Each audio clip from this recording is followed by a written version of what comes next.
MS Word වලදී බොහෝ දෙනෙකුට පාවිච්චි කරන්න අවශ්‍ය නමුත් කරන විදිහ නොදන්නා එක ඔප්ෂන් එකක් තමයි mail merge කියලා කියන්නේ. mail merge බොහෝ දෙනෙක් නොදන්න නිසා ඒ ක්‍රියාවලිය සිද්ධ කරගන්න ඒගොල්ලෝ බොහෝ අමාරු ක්‍රියාවලියකට යනවා. එකම ලියුම කීප දෙනෙකුට යන අවස්ථාවලදී එකම ලියුම කීප විටක් ටයිප් කරනවට වඩා මේ mail merge පාවිච්චි කරලා බොහොම පහසුවෙන් වැඩේ කරගන්න පුළුවන්. ඉතින් ඒ ගැන අද අපි කතා කරන්න යන්නේ. අපි බලමු කොහොමද ඒක කරන්නේ කියලා. මම මුලින්ම MS Word open කරගන්නවා. මේකෙදී මම වඩා පහසුයි කියලා හිතලා blank document එකක් නැතුව මම timeless letter කියන template එක තමයි පාවිච්චි කරන්න යන්නේ. මේ template එකෙන් මම වැඩේ කරන්න හදන්නේ. මම document එක මට අවශ්‍ය විදිහට හරි ගස්සගත්තා. අපිට letter head එකක් විදිහට මෙතනට logo එකක් දාගන්න පුළුවන්. ඊට පස්සේ sender ගේ address එක මෙතන type කරන්න පුළුවන්. මට අවශ්‍ය වෙන්නේ receiver නැත්නම් recipient ගේ විස්තර ටික නැත්නම් ලියුම ලබන්නාගේ විස්තර ටික type කරන්න. මම මේ සඳහා වැඩේ පටන් ගන්න හදන්නේ. මම යනවා home insert මේ menu එකේ දිගට යනකොට ඔයගලන්ට පේනවා mailings කියලා ටැබ් එකක්. මේ mailings කියන ටැබ් එකට ගියාට පස්සේ අපිට පේනවා envelope label start mail merge ඔහොම ගොඩක්. මම මේ start mail merge කියන තැනට තමයි යන්නේ. start mail merge යනවා. ඒකෙදි මම මුලින්ම letter කියන එක select කරනවා. ඒක මගේ වැඩේට පහසු වෙනවා. ඊට පස්සේ මම යනවා step by step mail merge wizard කියන තැනට. එතනින් මම මේ විදිහට ක්ලික් කරනකොට මෙතන දකුණු අත පැත්තෙන් open වෙනවා mail merge කියලා panel එකක්. මේ panel එකේ letters කියන තැන ටික් වෙලා තියෙනවා මම ඉස්සෙල්ලා select කරපු නිසා. හරි. මම මෙතෙන්දී මොකුත් වෙන කිසි දෙයක් කරන්න මම මේ next starting a document කියන option එක දෙනවා. එතනදී ආය අහනවා document එක start කරන්නේ කොතන ඉඳන්ද කියලා.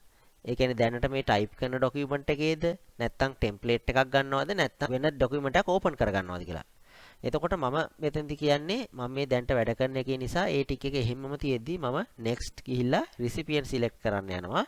එතෙන්දි අහනවා existing list එකකට යන්නද නැත්නම් outlook contacts වලට යන්නද එහෙම නැත්නම් අලුත් list එකක් type කරන්නද කියලා. මම මේ type new list කියන option එක දෙනවා. එතකොට බලන්න existing list එකක් තියදී browse කරන්න තිබුණේ type new list දුන ගමම එයා create කියලා එකක් දෙන්නේ. ඒ කියන්නේ අලුතෙන්ම list එකක් create කරන්න.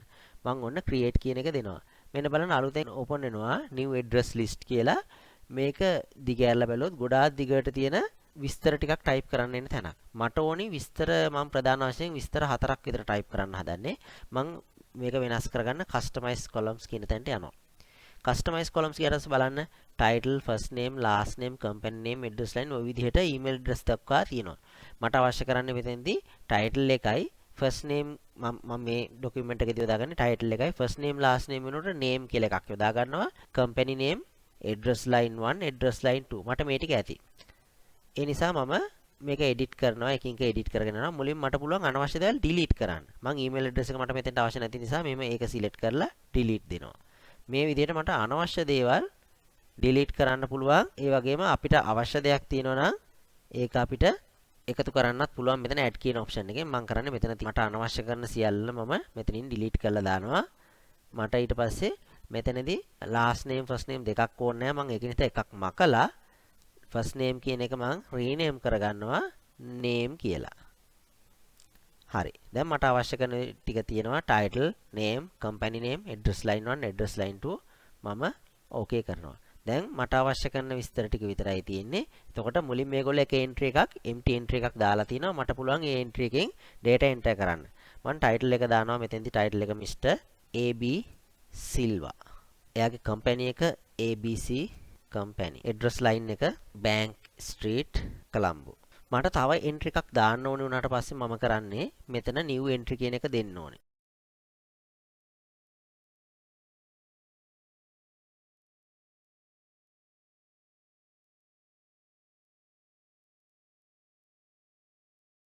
මම දැන් 3 දෙනෙක්ගේ data enter කරගත්තා. මම ඊට පස්සේ okay එකක් දෙනවා. එතෙන්දී අහනවා මෙයා MDB ෆයිල් එකක් හදාගන්න. බොහෝ විට මේක අපිට මේ database ෆයිල් එක වෙනම ගන්න ඕනි තැනක තියාගන්නක ලේසි. ඒ නිසා මම මේක desktop එකට save කරන්නේ. address list කියලාම මම type කරනවා. address list MDB ෆයිල් එක මම මේක save කරනවා. save කරනකොට මේ වගේ ආයෙනවා window එකක් open වෙනවා. address list MDB කියලා ෆයිල් එකක් හැදෙනවායි කියලා මම මේක okay කරනවා. දැන් මම පළවෙනි අධීරය ටික කරගෙන ඉවරයි. දැන් අර හදපු MDB ෆයිල් එක නැත්නම් database ෆයිල් එක සහ මෙතන තියෙන Word document එක අතර සම්බන්ධතාවය හදාගෙන ඉවරයි. නමුත් මේ සම්බන්ධතාවය සම්බන්ධ වෙන්නේ කොතනටද කියන එක MS Word හෝ නැත්නම් අර හැදිච්ච MDB ෆයිල් එක හෝ දන්නේ නැහැ. අපි ඒ සම්බන්ධතාවය හදලා පෙන්නන්න ඕනේ. write your letter කියලා මෙතන ඔප්ෂන් එකක් ඇවිල්ලා තියෙන next ඔප්ෂන් එක. ඒ වගේම තව පේනවා දෙයක්. ඉස්සෙල්ලා type new list කියන තැනින් අපි ගියේ. අපි list එක හදලා save කරපු ගමන්ම automatically මේ tick එක ගන්නවා use an existing list කියලා. ඒ කියන්නේ දැන්ට තියෙන list එකට සම්බන්ධ වෙලා තියෙන නිසා ඒ list එක use කරන්න කියලා කියන්නේ. ඊට පස්සේ මම write your letter කියන ඔප්ෂන් එක දෙනවා. දැන් මෙතන address book greeting line ඒ වගේ ගොඩාක් ඔප්ෂන් එක යටම තියෙනවා more items කියලා තැන. මම මේ more items කියන තැනින් ගිහිල්ලා මෙතෙන්ට මේ පෙන්නන තැනට තමයි මේ address එක add කරගන්න හදන්නේ. මම more items click කරනවා. මට ඕනි title එක. මම title එක insert කරනවා. ඊට පස්සේ title එකත් එක්කම name එක insert වෙන්න ඕනි. ඊට පස්සේ මම close කරනවා. මට ඊළඟට එන්න ඕනි company name එක. මම more items ගිහිල්ලා company name එක select කරලා insert කරනවා close කරනවා ඊට පස්සේ මට එන්න ඕනේ මෙයාගේ address line 1 ඒ වගේම ඊළඟට මට එන්න ඕනේ address line 2 ඒ වගේම මෙන්න මෙතෙන්ට මට එන්න ඕනේ ලියුම ලබන කෙනාගේ නැත්නම් recipient ගේ address එක මම ඒකටත් more items ගිහිල්ලා මුලින්ම title එක දීලා insert කරලා ඒ වගේම name එක insert කරනවා දැන් මෙයා අතර සම්බන්ධතාවය හදාගෙන ඉවරයි. මෙතෙන්දි පේනවා ඇති address line 1 2 ඊට අමතරව මෙතන tile name එක වෙනස් වෙලා තිනවා. appearance එක අපිට වෙනස් කරගන්න පුළුවන්. මේ වගේ select කරලා home එකට ගිහිල්ලා normal කියන style එක දුන්නා නම් normal කියන style එක දුන්නා නම් මෙයා වෙනස් කරගන්නවා. දැන් මට මේ ලියුමේ ඔන්න මූලික දේ හැදිලා තියෙන්නේ title name company name address line. දැන් මම මෙතන preview your letters කියන ඔප්ෂන් එක දෙනවා. එතකොට ඔන්න පළවෙනි කෙනාගේ විස්තර මෙතන වැටෙනවා ලියුම. ඊට පස්සේ මට බලන්න පුළුවන් චෙක් කරලා දෙවෙනියාගේ විස්තර හරිද කියලා, තුන්වෙනියාගේ විස්තර හරිද කියලා. ඒ කට්ටියගේ විස්තර ටික හරිනම් මට පුළුවන් complete the merge කියන එක මෙතනින් දෙන්න. නැත්නම් mailings වල ඉන්නවනම් අපිට පුළුවන් finish and merge දෙන්න. මම මෙතනින් complete the merge කියන එක දෙන්නම්. එතකොට මෙයා අහනවා print කරන්නද නැත්නම් edit individual letters කියලා දෙන්නද කියලා. එතකොට මම මෙතෙන්දි මුලින්ම edit individual letters දීලා බලනවා වැඩේ හරිද කියලා.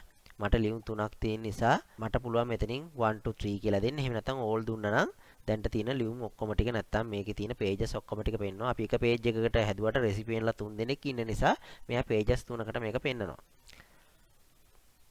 මෙන්න පළවෙනි කෙනාගේ විස්තර. Mr. AB Silva කියලා ගහපු එක. ඊළඟට දෙවෙනි කෙනාගේ විස්තර Mrs. වසන්ති කියන එක. තුන්වෙනියට තියෙනවා Miss NK නිලන්ති කියන ලෙටර් එක. මේක හරිනම් මට මෙතනින් සේව් කරන්න පුළුවන්. එහෙම නැත්නම් මට මේක කෙලින්ම print කරන්නත් පුළුවන්. මට මෙතනින් all දීලා print දෙනකොට මම මෙතෙන්දී PDF එකක් විදිහට print කරලා පෙන්නන්නම්. එකක් හරහා print කරන්නත් පුළුවන්. එහෙම නැත්නම් PDF එකක් විදිහට print කරගන්න පුළුවන්. එතකොට margins කිසිවක් වෙනස් නොවි වෙන machine එකට දාලා අපිට print කරන්න පුළුවන් නිසා මම print to PDF කියන option එක හරහා මම print කරනවා. මම එතෙන්දිත් desktop එක තමයි දෙන්නේ. මම මේකටත් address list කියලාම මම save කරන්න.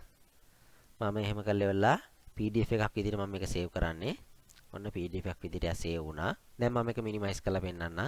මේ තියෙන address list කියන එක. ඒ වගේම මම desktop එකේදී MDB file එකක් හදාගත්තා. ඒ MDB file එක දැන්ට access වෙන නිසා නැත්නම් දැන්ට open වෙලා තියෙන නිසා දැන්ට ක්‍රියාකාරීත්වය තියෙන නිසා මෙතන laccdb කියලා ෆයිල් එකක් ඇවිල්ලා තිනවා. නමුත් මම Word close කරපුවාම මේක ඉවත් වෙලා යනවා. MDB ෆයිල් එක තමයි එතනින් එහාට වැඩ කරන්නේ. ඒ නිසා අපි නිතරම මේ Word ෆයිල් එක කොහේරි අරන් යනවා නම් මේ doc ෆයිල් එක අරන් යනවා නම් අපි හදපු mail merge එක හදපු මේ MDB ෆයිල් එක ඒකත් එක්කම අරගෙන යන්න ඕනේ. එහෙම නැත්නම් අපිට මේ mail merge එක වෙන computer එකකදී complete කරන්න බෑ. දැන් මම පෙන්නන්නම් මම හදපු PDF එක. මේ තියෙන හදපු PDF එක. මෙන්න පළවෙනි කෙනාගේ letter එක. Mr. AB Silvaගේ. ඊට පස්සේ මේ තියෙන දෙවෙනි letter එක වසන්තිගේ. තුන්වෙනි letter එක තියෙනවා නිලන්තිගේ. මේ විදිහට අපිට පුළුවන් mail merge පාවිච්චි කරන්න. ඔයගලන්ට මොන හරි දැනගන්න තියෙනවා නම් මේකට කමෙන්ට් කරන්න. ඒ වගේම මේ වීඩියෝ එක හොඳයි නම් මේකට ලයික් කරන්න. ඒ වගේම තව කෙනෙකුට දැනගන්න ෂෙයා කරන්න. අපේ channel එක මතක ඇතුව subscribe කරන්න.